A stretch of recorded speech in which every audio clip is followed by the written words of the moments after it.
Ahí va. Bueno, muy bien. Entonces, de lo que se trata esto eh, es una materia que tiene que ver con el estudio de dos grandes temas.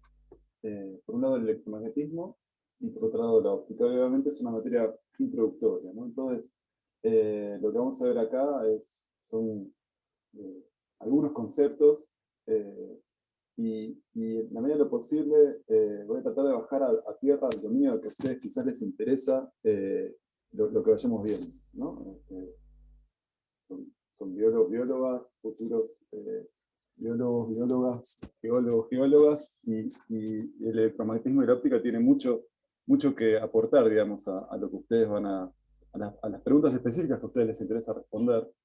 Entonces, el desafío, por un lado, es que las cosas que vemos acá les genere cierto interés, eh, y para eso vamos a verlas con cierto grado de profundidad, eh, pero siempre teniendo en cuenta también que quizás esto no son las preguntas que a ustedes más los mueven, y entonces es un desafío generar ese interés que es necesario para que ustedes le dediquen tanto tiempo a entender los conceptos que vamos a ver acá. Pero me parece que vale la pena por varias razones. Una es por cómo se mueven las cosas hoy en día en términos científicos y técnicos que involucran la interacción de muchas personas, de muchos dominios diferentes, y siempre es un plus saber entender el lenguaje de las personas con las que uno va a interactuar. Por más que uno no se dedique a la física, ni investigar preguntas específicas de esos dominios, uno seguramente a lo largo de sus carreras va a interactuar con gente de distintas formaciones y establecer los puentes entre disciplinas me parece que es una herramienta súper importante. Sobre todo porque no es decir, bueno, este es mi problema, ¿qué me podés decir de esto? Sino entender cómo lo ve el otro, a qué cosas le da importancia, cuáles son los enfoques que la otra persona va a poner en juego eh, para, para atacar el mismo problema que a mí me interesa, es algo que no, o sea, no se da por sentado, digamos, sino que involucra cierto trabajo y cierto conocimiento. Entonces, estas materias que les aparecen en la carrera, me parece que es una buena excusa para empezar a pispear el tema de la interdisciplina y sacar provecho un poco de eso. Entonces el desafío es ese. Entonces empecemos un poco con... eh, ¿Se ve bien la pantalla? ¿La ven bien? Bueno.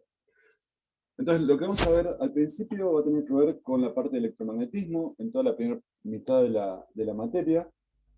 Y a modo de organización, obviamente muchos de ustedes ya no es la primera virtual que cursaron, pero en principio esta materia la pensamos en formato virtual. eh, y bueno, las teóricas, como ustedes ya saben, van a ser los miércoles y viernes en este enlace, en este canal. Voy a usar PowerPoint. Eso le da una dinámica un poco particular a la clase. O sea, no es la clase frente al pizarrón, que tiene un tiempo que a ustedes les permite anotar, pensar, es otro tiempo, la dinámica es distinta y por eso las clases van a estar subidas con anterioridad para que ustedes las tengan. Lo ideal sería que ustedes las pixelen un poquito antes y las tengan o impresas o lo que fuera para poder hacer anotaciones ya sobre ese material. Las prácticas van a ser los mismos días, ustedes ya saben, y en los dos casos, bueno, se van a dar de manera sincrónica y va a haber mucho material puesto en internet, incluyendo videos de las grabaciones de estas clases.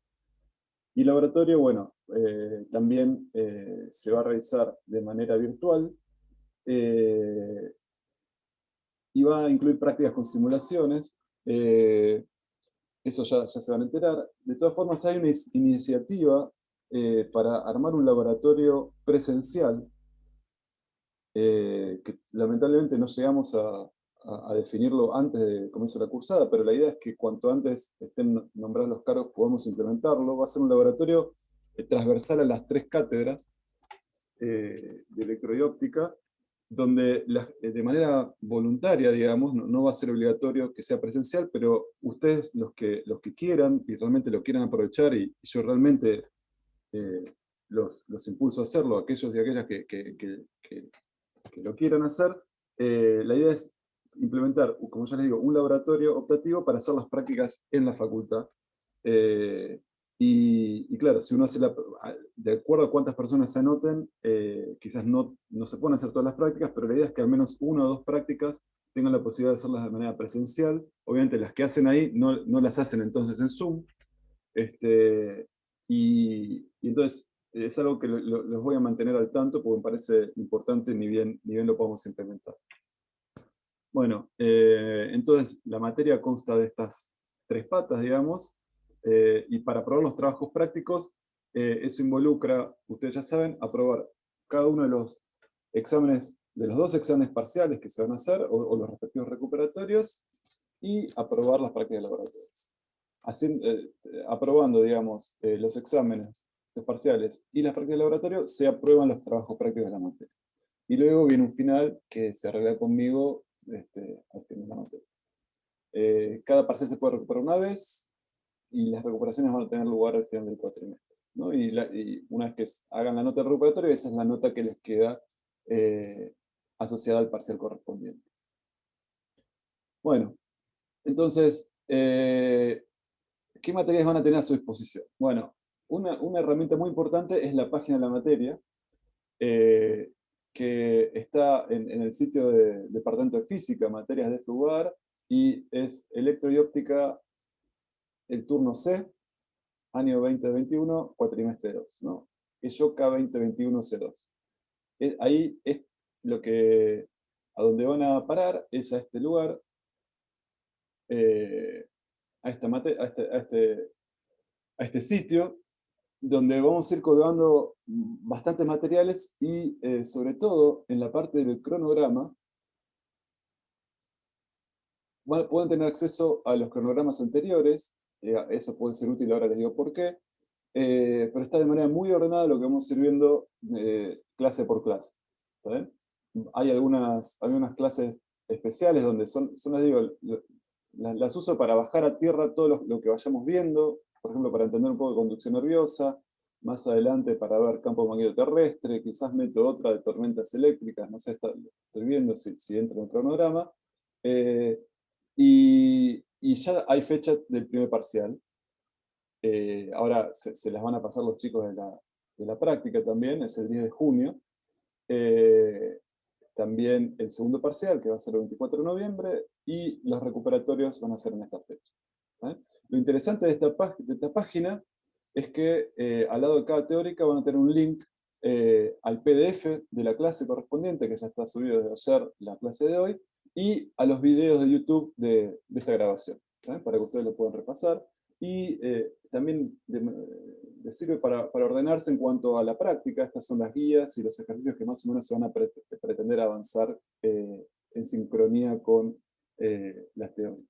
Entonces es bastante organizativo este cronograma y hay mucho material. Y tienen las de los cuatrimestres pasados. Lo pongo porque acá ya tienen los videos grabados y todo el material grabado de años pasados, que tienen ligeras variaciones, pero básicamente soy yo hablando, así que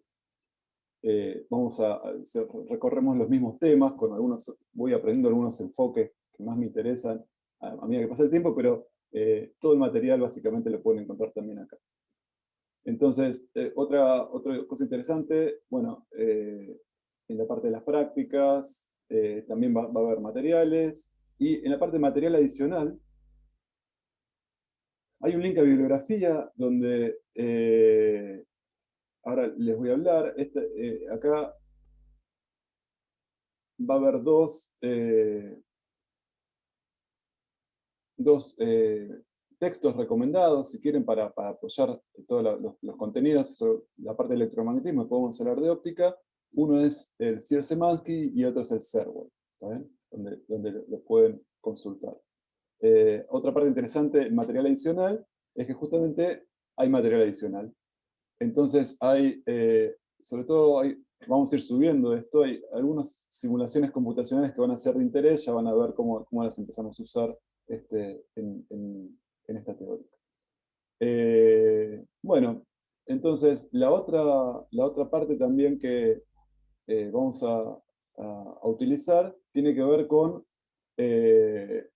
el campus. Ustedes ya están matriculados en la materia correspondiente al electromagnetismo de óptica C, y entonces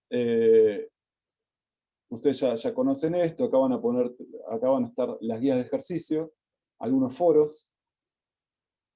También vamos a manejar el tema de los exámenes, subiendo el material, supongo, pero esto ya se los va a contar más la gente de la práctica por esta plataforma, y van a poder encontrar algunos materiales sobre clases y problemas resueltos también acá.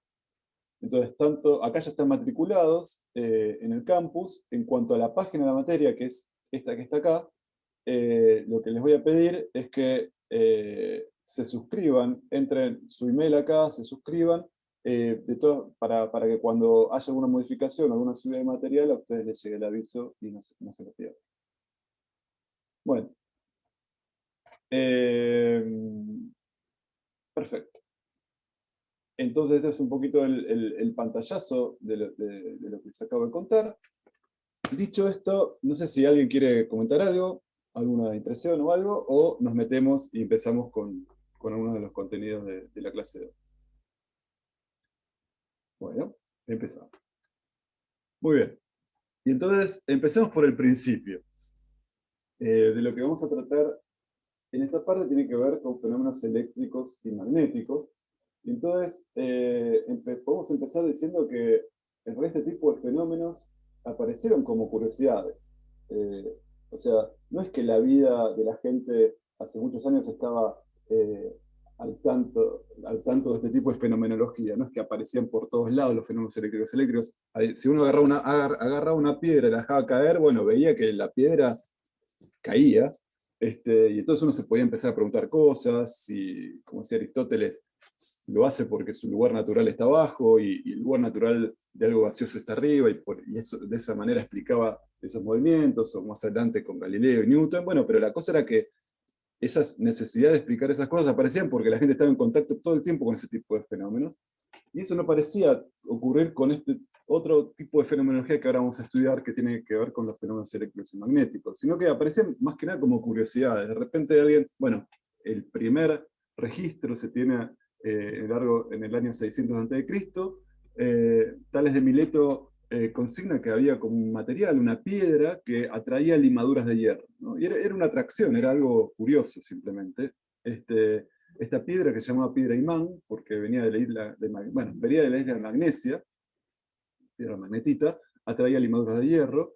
Y había otros materiales, por ejemplo, como el ámbar, que es savia de árbol petrificada. Cuando era frotada, también empezaba, si no era frotada no pasaba nada, pero cuando era frotada es como se prendía una interacción, y lo que hacía era atraía briznas de paja o pedacitos chiquitos de otros materiales, ¿no? Cuando era frotada con lana. Entonces, curiosidades. Eran curiosidades porque no aparecían todo el tiempo, ¿no? Y no parecían ser muy intensas tampoco estas interacciones. Pero claro, había gente que se interesó en esto. Uno de ellos fue Gilbert, ya en el año 1500 después de Cristo. Era un médico y naturalista inglés, y era un gran frotador, Gilbert. Le gustaba frotar cosas, y entonces esta observación, esta rareza de que cuando uno frotaba, por ejemplo, el ámbar, se prendía una cierta interacción, él la sistematizó un montón y empezó a ver cómo se comportaban distintos elementos una vez que eran frotados con otros distintos elementos. Y entonces él frotaba diamantes, azufres, ceras fundidas, y veía qué pasaba también con la madera, con ciertos metales, con pedazos de tierra, etcétera, etcétera, y consignaba si empezaba a aprenderse una interacción atractiva que antes no aparecía luego de frotar, ¿no? Y entonces esto por un lado fue interesante porque empezó a ver que, bueno, quizás no era tan raro esto, era más general de lo que uno lo pensaba, y en general uno quizás podía pensar de que se tratara en realidad de un comportamiento universal, tanto como el que rige la caída de una piedra que se suelta y se dirige hacia la superficie de la Tierra. Entonces, en principio este tipo de experimentos, lo que él pudo hacer es como darse cuenta que había dos tipos de materiales, y una clasificación de materiales en materiales vítreos, donde por un lado ponía vidrio, lana y otros materiales, y resinosos, como el ámbar, la seda, etcétera, etcétera, por características que ahora les vamos a contar.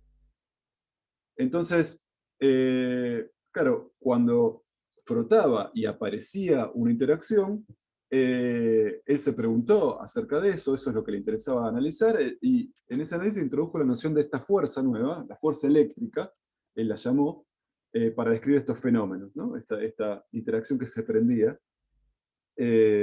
Y electrón en griego significa ámbar, ¿no? Por eso la llamó fuerza eléctrica, ¿no? Porque uno de los primeros elementos fue el ámbar frotado para entender este tipo de fenomenología, para estudiar esto. Bueno, y además de este tipo de estudios, fue muy importante Gilbert por su trabajo sobre el magnetismo.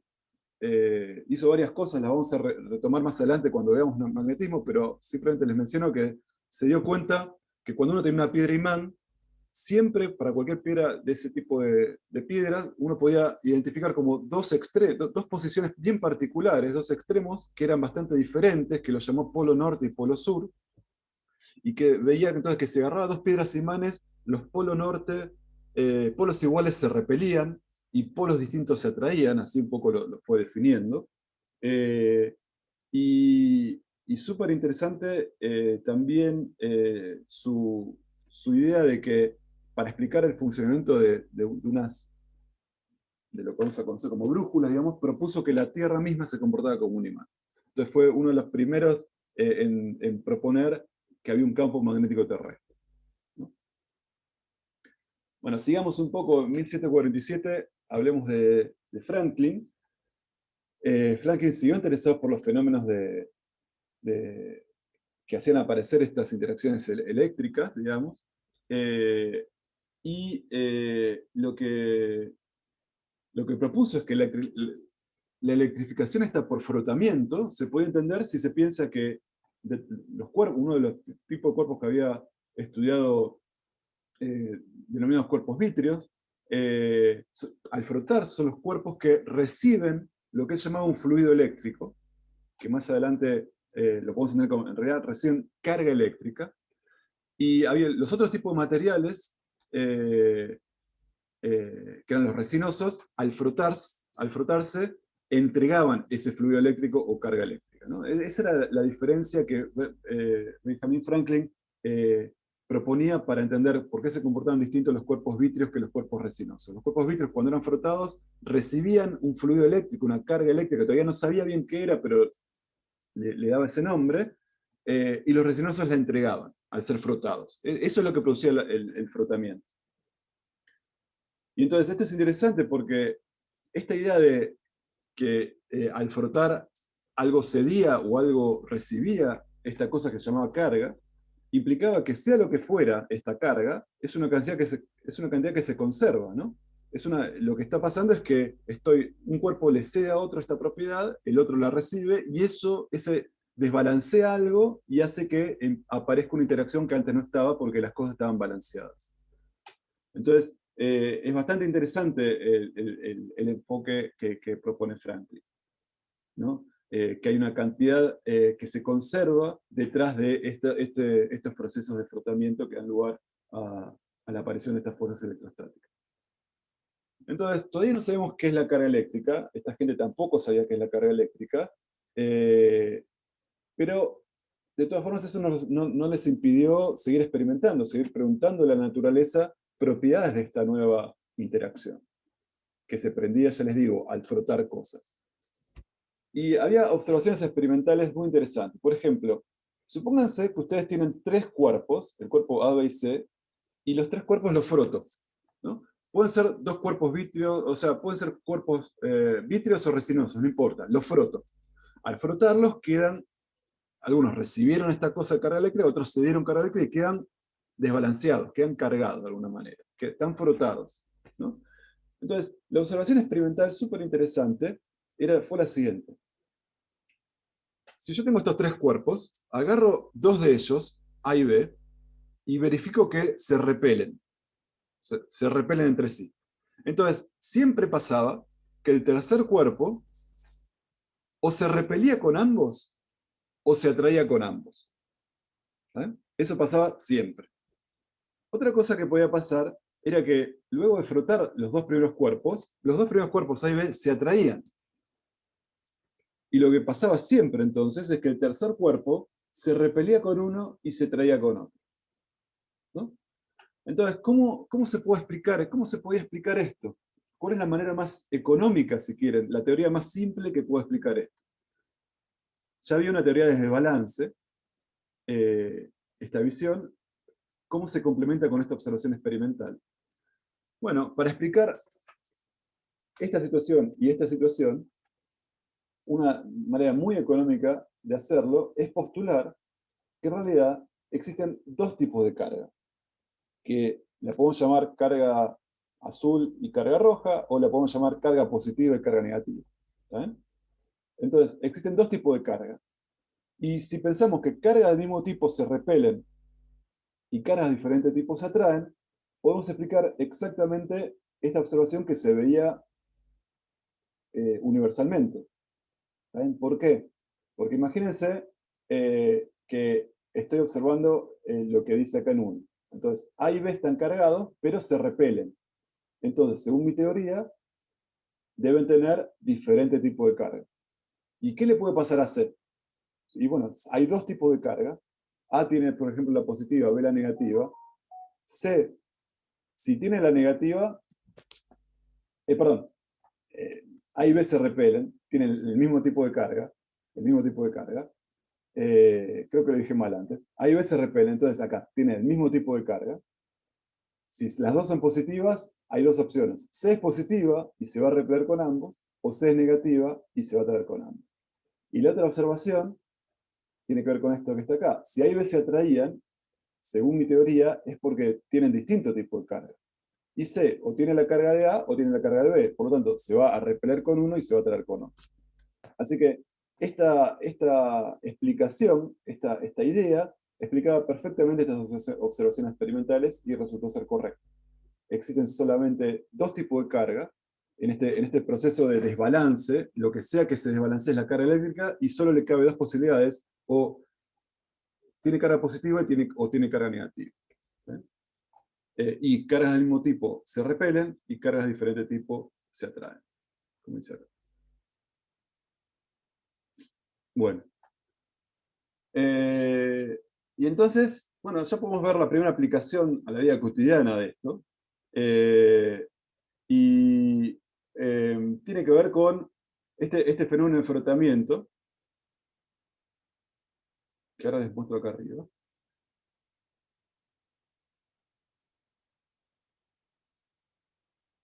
Este no era. Un segundito. Acá.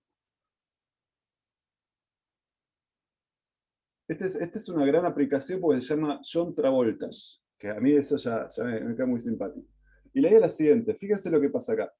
Acá, este es un cuerpo macroscópico, digamos, una persona, y tiene tantas cargas positivas como negativas. Por lo tanto, no tiene una carga neta de ningún signo. Ahora, fíjense qué pasa que cuando se frota contra la alfombrita esta, la alfombrita le cede cargas negativas. ¿Saben? En este proceso de frotamiento queda cargado negativamente y, bueno, las cargas, nuestro cuerpo, vamos a ver más adelante, tiene la posibilidad de que estas cargas se puedan desplazar. Entonces se distribuyen de determinada manera porque tampoco, como cargas del mismo signo se repelen, van a tratar de estar alejadas unas de otras, entonces eso va a lograr que se distribuyan. Y lo que puede pasar entonces es que cuando muchas de esas cargas tengan la posibilidad de salir de este cuerpo a dirigirse hacia otro, vamos a ver esto por qué sucede, uno ve un chispazo.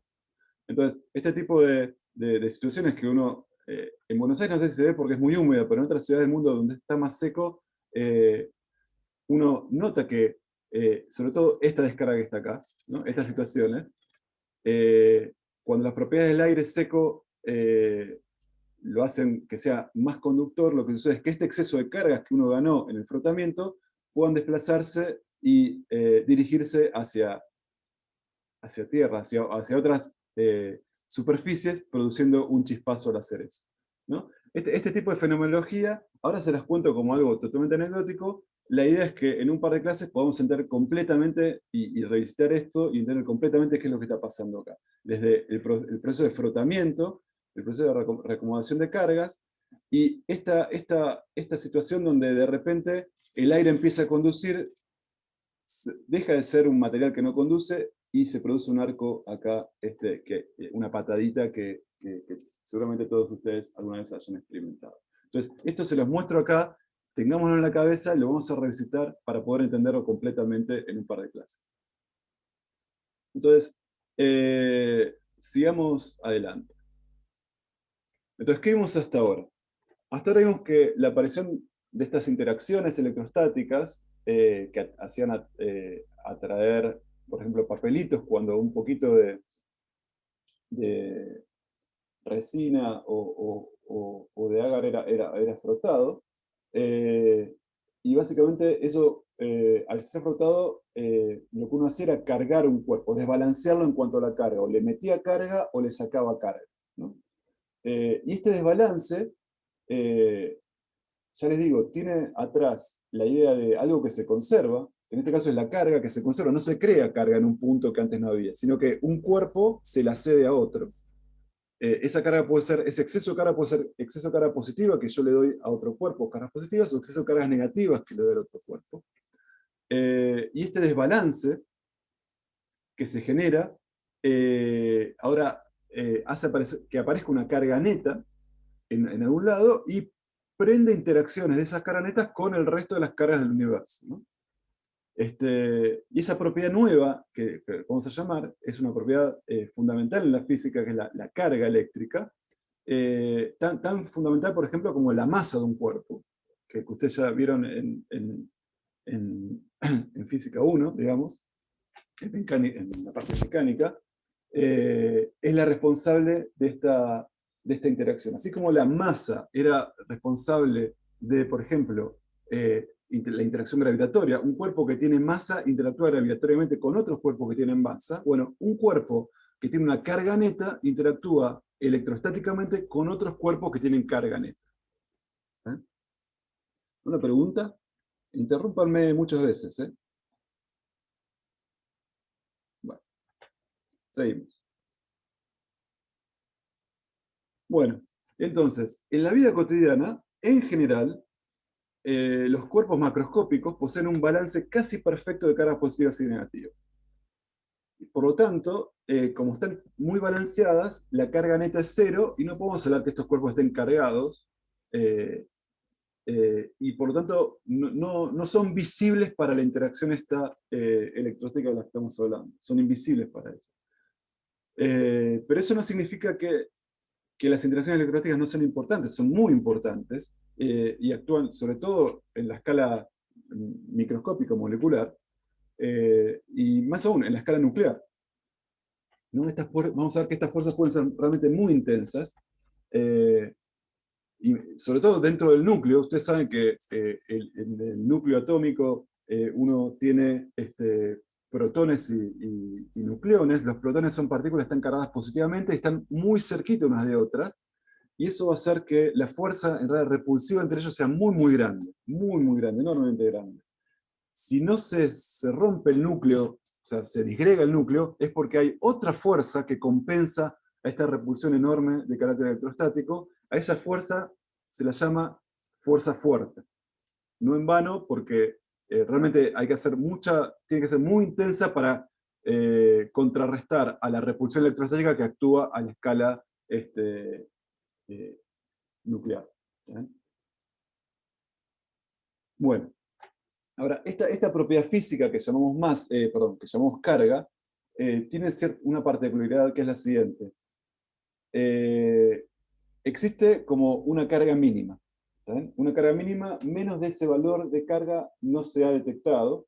Sería como la carga, el ladrillito básico relacionado con esta propiedad, con la carga, menos que eso no se encuentra, y numéricamente es la carga que está asociada a una partícula que se conoce como electrón, que ya me imagino que ustedes conocen. La carga del electrón es una carga que en la convención de la que estamos hablando, ¿se acuerdan que habíamos dicho que había carga positiva y negativa? Va a ser una carga negativa, y de valor, ahora vamos a ver cuánto vale, vamos a establecer una escala para medir cargas, pero recibe la letra E chiquitita. Entonces la carga del electrón es menos E, es negativa y vale menos E.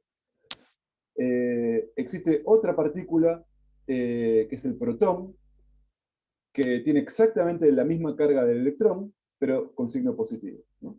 Y esta carga del electrón y del protón es la mínima detectada. No existe evidencia de nada que tenga, por ejemplo, una carga de E sobre 2. ¿Eh? E es la más chiquita que se encuentra en el universo. Bueno, entonces, hablemos un poquito del siguiente hito, digamos, en esta mini resumen de lo que les estoy contando ahora, que tiene que ver con los trabajos de Coulomb, ¿no?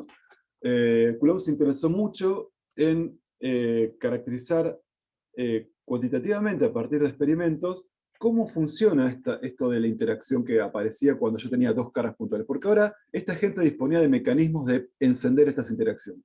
Frotando con un material con otro, uno podía cargarlo y empezar a preguntarse, bueno, ¿cómo funciona esta interacción que puede ser repulsiva o atractiva? Cuantitativamente. Porque uno sabe que si uno frota durante 30 segundos, va a tener un objeto cargado, pero si uno frota en lugar de 30 segundos, durante un minuto, bueno, uno lo cargaba el doble a ese material. Y entonces uno podía empezar a preguntarse sobre la intensidad de las interacciones en función, por ejemplo, de cuánto tiempo estuvo frotando un material, ¿no? De cuál era la carga generada en ese material, desbalance de carga en ese material. Y otro tipo de preguntas. Bueno, todo eso le interesó a Coulomb y utilizó, acá les dejo este link, eh, una balanza de torsión para un poco entender un poco cómo funcionaba esta interacción, y él se ocupó la interacción entre dos cargas puntuales. O sea, tengo una carga, otra carga, y quiero entender un poco cómo, y que están en reposo además, quiero entender un poco sobre la ley que me dice qué tan fuerte es la fuerza que una carga siente repulsiva o atractiva por la otra. ¿Eh? Y para eso usó este dispositivo que se llama balance de torsión, que básicamente se disponía de lo siguiente: un objeto cargado, dos objetos cargados, que ahora les voy a dar. Este objeto estaba haciendo equilibrio, sostenido por un hilito. El hilito se podía torsionar, ¿no? Se podía torsionar, y claro, cuando había una interacción, por ejemplo, repulsiva entre estas dos, había una fuerza que lo iba a empezar a alejar, y a medida que se va a alejar, el hilito se va doblando, y claro, al doblarse va a ser una fuerza que se va oponiendo a eso, y va a llegar un momento donde llega al equilibrio. ¿Cuándo llega al equilibrio? Cuando la fuerza repulsiva iguala a la fuerza de torsión del hilito que se fue torciendo hasta cierto punto, ¿no? Y ahí llega el equilibrio. Y en ese momento uno puede hacerse ciertas preguntas. A ver si quieren, les muestro esto que está acá, para que tengan una idea de cómo funcionaba esta balanza. Entonces, esto que está acá, a ver si lo puedo hacer más chiquitito. Tengo las dos cosas. Es este elemento que está acá. Acá tienen la parte de arriba, y la parte de arriba tenía en el extremo un botón graduado, donde uno podía girar ciertos grados el cablecito. Entonces, ¿qué es lo que pasaba? Uno metía un material cargado, esto lo cargaba de afuera, este estaba cargado, y lo que va a hacer ahora, lo va a poner en contacto con esta otra pelotita. Y cuando lo puso en contacto, ¿qué pasó? Las cargas que tenían, parte de las cargas que estaban de más en el primer cuerpo, se pasaron al segundo. Parte. Y entonces los dos quedaron cargados con la misma carga. Y por lo tanto ahora se van a repeler. Eso es lo que se ve acá, ¿no? Eso es lo que se ve acá. Los dos. Este cuerpo está cargado, toca a este, cede sus caras y ahora se repelen los dos, ¿no? Y ahora lo que hay que hacer es esperar. Hay que esperar a que se tranquilice el sistema, llega al equilibrio, por eso está en una cosa de vidrio para que las corrientes de aire no molesten ni nada, y eventualmente esto va a llegar a un equilibrio. ¿No? A ver si podemos adelantar, llega a un equilibrio.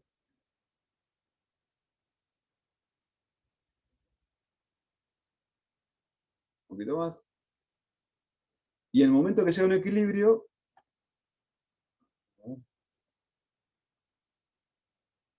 supónganse ahí, hay una repulsión entre este punto y este punto que lo trata de alejar, pero claro, el hilo está enrollado y no quiere enrollarse más, o sea, opone cierta posición y en el momento que está en equilibrio, la torsión del hilo equilibra exactamente a la fuerza repulsiva de carácter electrostático.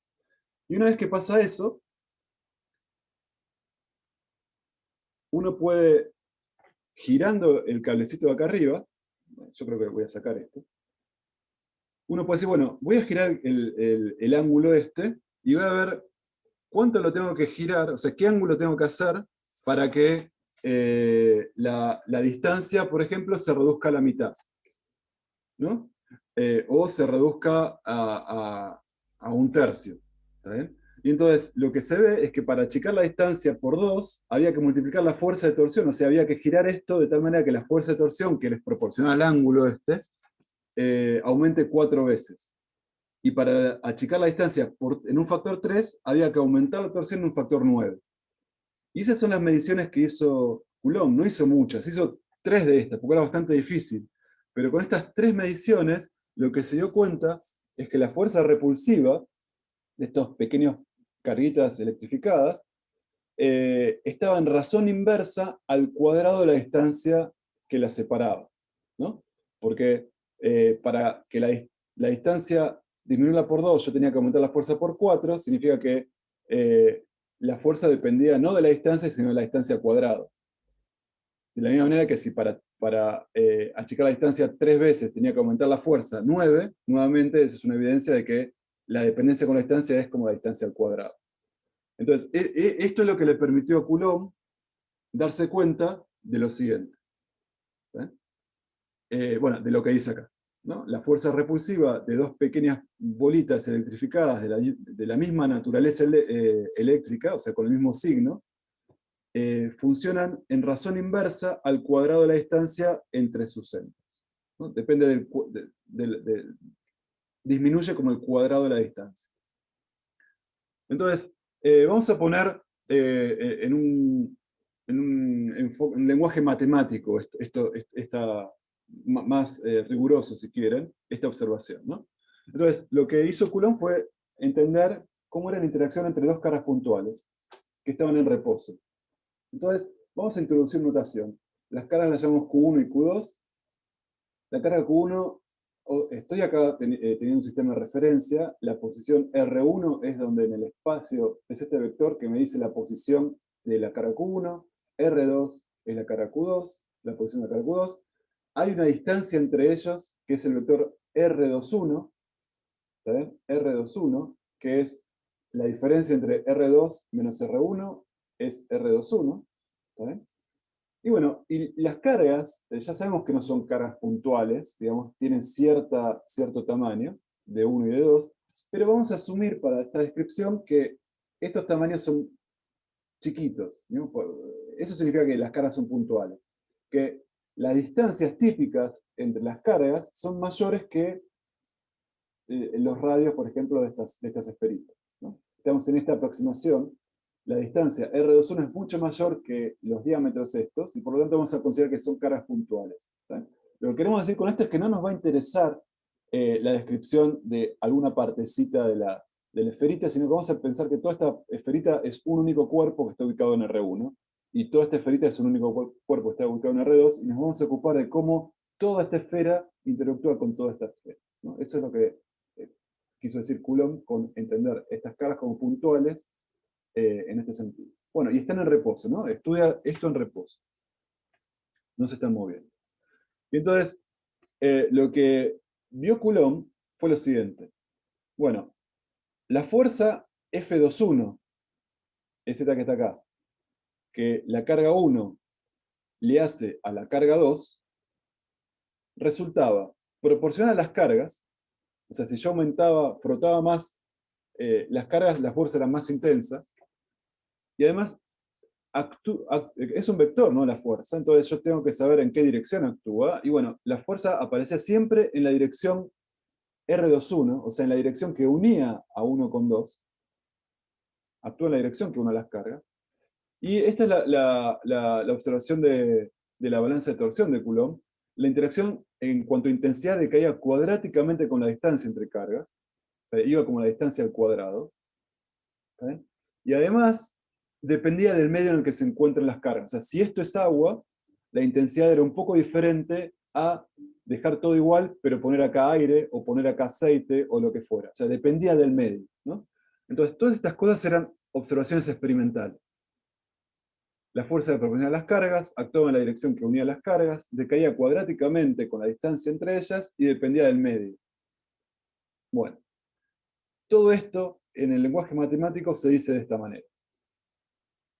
Esto es decir, en lenguaje matemático que la fuerza es proporcional a las cargas. Fíjense que si Q1 aumenta, la fuerza aumenta proporcionalmente a Q1, lo mismo con Q2. Actúa en la dirección que une a Q1 y Q2. Eso significa que este vector es este número por este, multiplicando a este versor. ¿Recuerdan que era un versor? Los escucho. ¿Recuerdan que era un versor? Yo me acuerdo que tenían módulo 1 y no mucho Claro. más.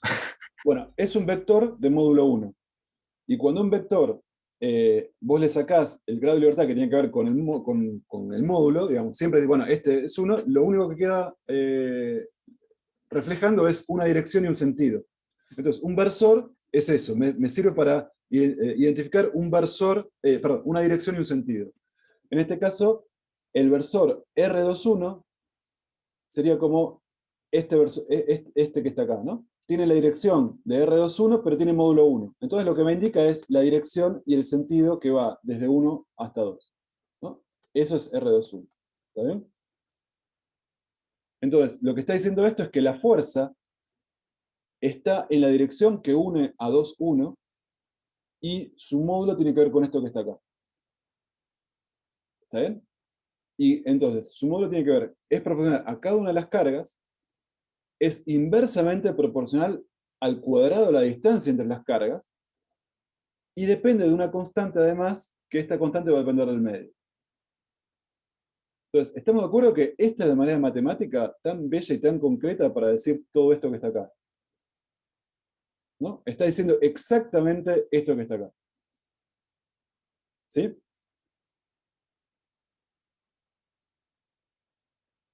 Perfecto.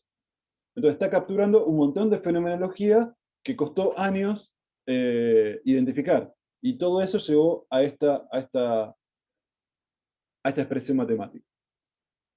Entonces, fíjense, hay varias cosas interesantes, concuerdan con varias cosas. Primero, yo acá la fuerza la puse en esta dirección, quiere decir que Q2 se está alejando de Q1, así que es una fuerza repulsiva. No, obviamente no estoy dibujando acá el par, la fuerza que Q2 le hace a Q1, solamente me estoy quedando con esta que está acá en el dibujo, pero la estoy poniendo en este sentido, significa que se están alejando. Fíjense que al dibujar esto estoy asumiendo que Q1 es igual a Q2. Fíjense, si las dos son positivas, esto es positivo, todo esto es positivo, y por lo tanto la fuerza está exactamente en la dirección F21, con el sentido de F21, que sale de 1 y va hacia 2. Entonces es este que está acá y da lugar a una interacción repulsiva. Caracteriza una interacción repulsiva. ¿Qué pasaría si yo hubiese dicho, bueno, Q1 está cargado con un signo positivo, supónganse, y Q2 tiene el signo contrario, negativo?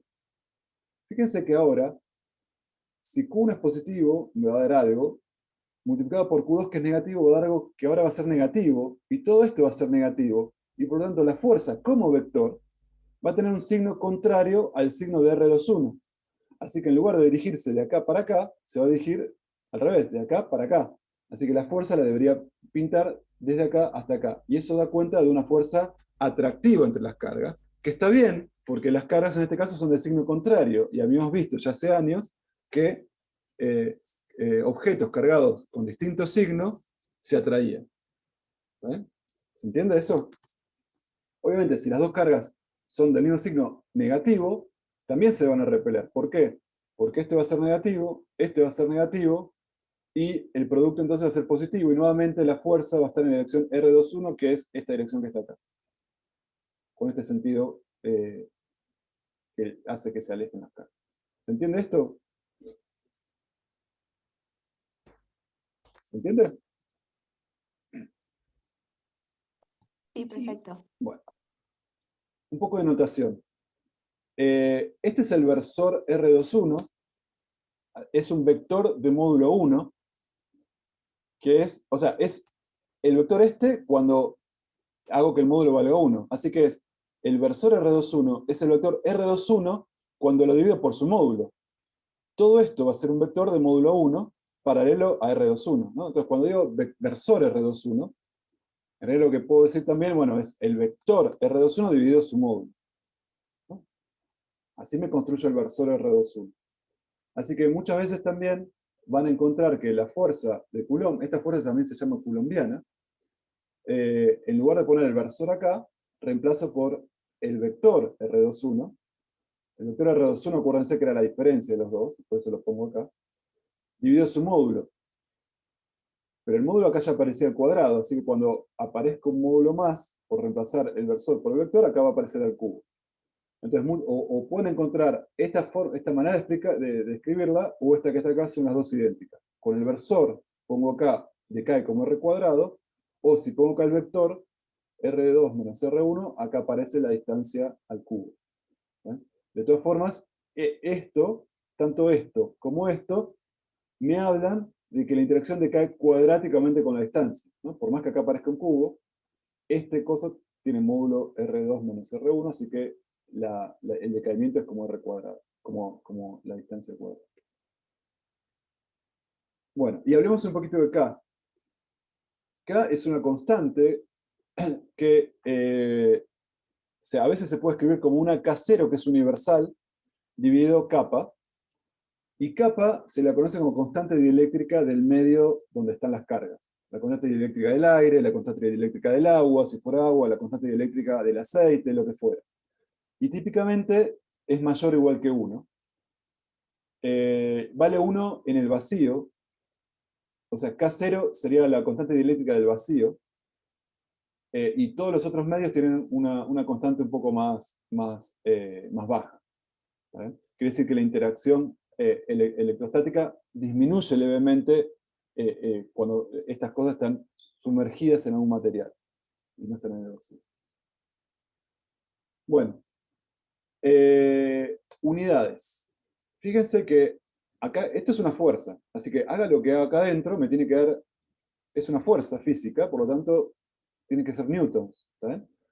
Entonces, si yo adopto un sistema donde las distancias que aparecen acá también las mido en metros, ¿está bien? Todavía tengo que decir cómo mido, qué unidad uso para medir las cargas. Bueno, la unidad que vamos a usar en el sistema nuestro, en el sistema MKS, que vamos a adoptar en la materia, asigna a la carga eléctrica la unidad de Coulomb. Un Coulomb es la unidad de carga eléctrica. ¿Está bien? Es una unidad, obviamente, con el tema de unidades, uno siempre elige las unidades de manera conveniente, ¿no? Porque yo no quiero elegir una unidad donde tenga que, para especificar la carga de algo, tenga que decir, bueno, esto tiene 7.784 millones de unidades de carga. Eso es totalmente absurdo. Yo prefiero una unidad que me diga, bueno, tiene 2,3 o 5,3, ¿no? Entonces, la definición de Coulomb tiene que ver un poco con eso. Y entonces, cuando ustedes, por ejemplo, relacionan la carga mínima, habíamos dicho que era la carga del electrón, ¿se acuerdan? Eran E. ¿Cuántas veces entra la carga del electrón en un Coulomb? Bueno, este número raro, 6,24 por 10 a la 18 electrón, veces la carga del electrón. 6,24 por 10 a la 18 la carga del electrón. Así que un Coulomb involucra en términos de la unidad básica, que es de carga, que es la carga de electrón, involucra una ponchada de electrones, digamos, conforman lo que llamamos un coulomb.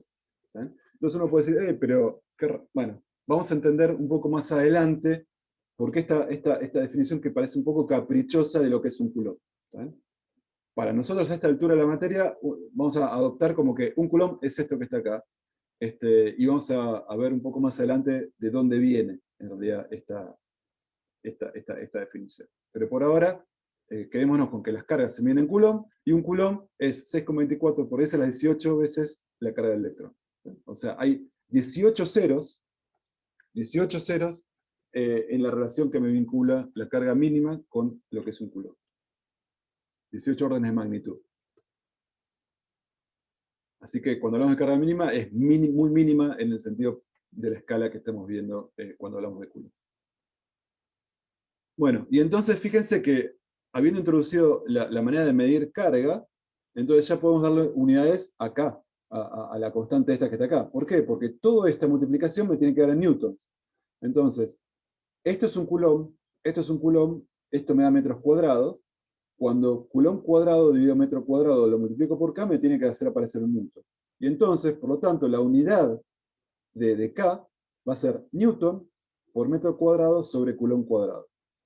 Y numéricamente, habiendo establecido las unidades de Coulomb, el valor numérico para K0, o sea, porque ahora yo empiezo a medir la intensidad de fuerza, que yo puedo decir cuánto vale K0, el valor adoptado para K0 es 8,98 por 10 al 9 newton por metro cuadrado sobre Coulomb cuadrado. Este es el valor que va acá adentro, y que me asegura que cuando uso una carga de 1 Coulomb para Q1 y para Q2, y las divido y las pongo a 1 metro de distancia, la fuerza entre dos cargas cargadas de 1 Coulomb a 1 metro de distancia es de 1 newton.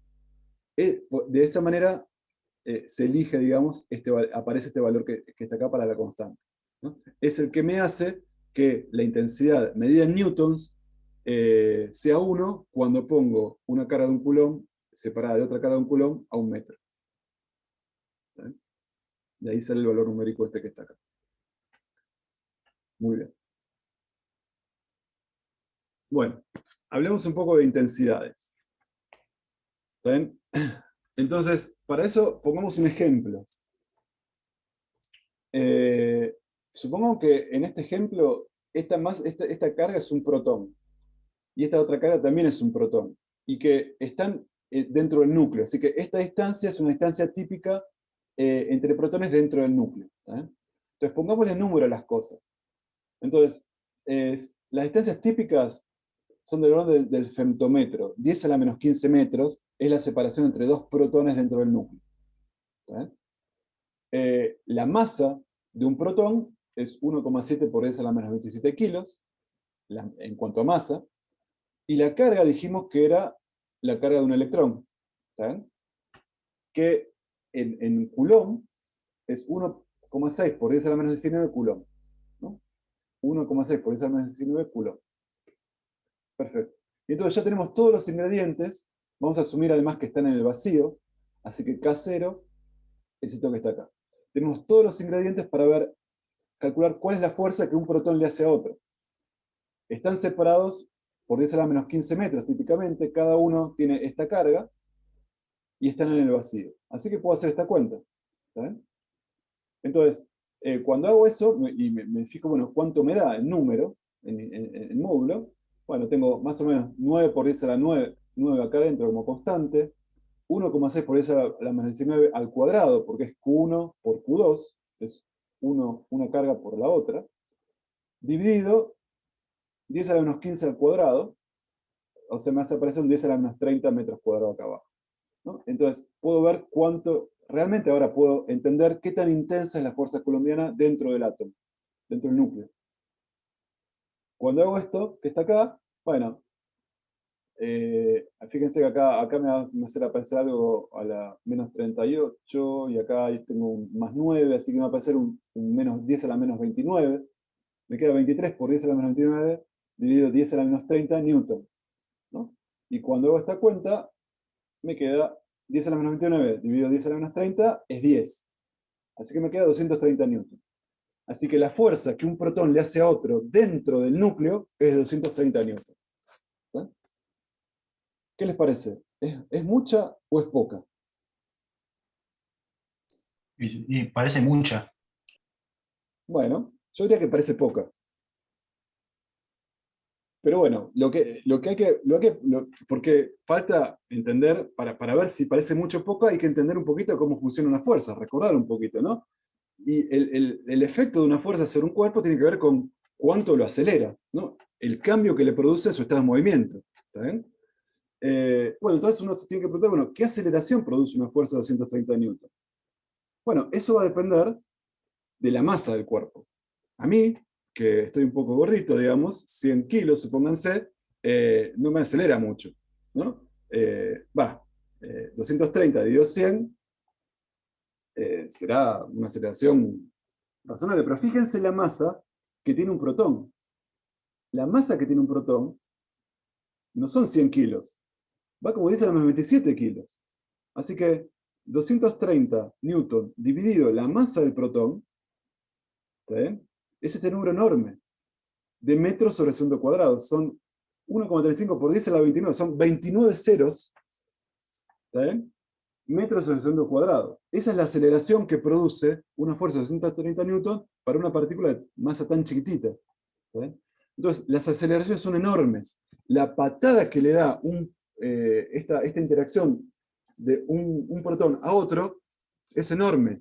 Si el protón 2 estaba en reposo, esta aceleración le da una energía cinética enorme, casi instantáneamente.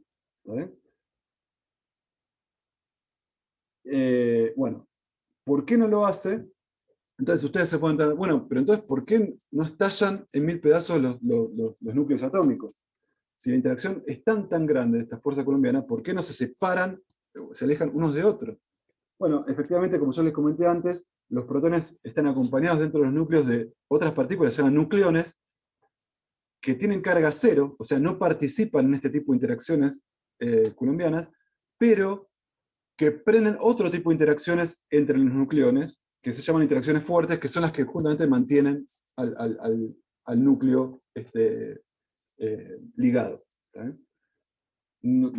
Si alguien tiene ganas de charlar un poquito más de esto y entender un poquito cómo se relacionan con procesos de fisión nuclear, o sea, que efectivamente al final se pueden romper o no, lo podemos charlar en el intervalo de lo que fuera. Pero quédense entonces con la idea que esta fuerza colombiana, que aunque no la veamos en escala macroscópica actuando muy intensamente, realmente a escalas atómicas puede ser enormemente grande. Enormemente grande.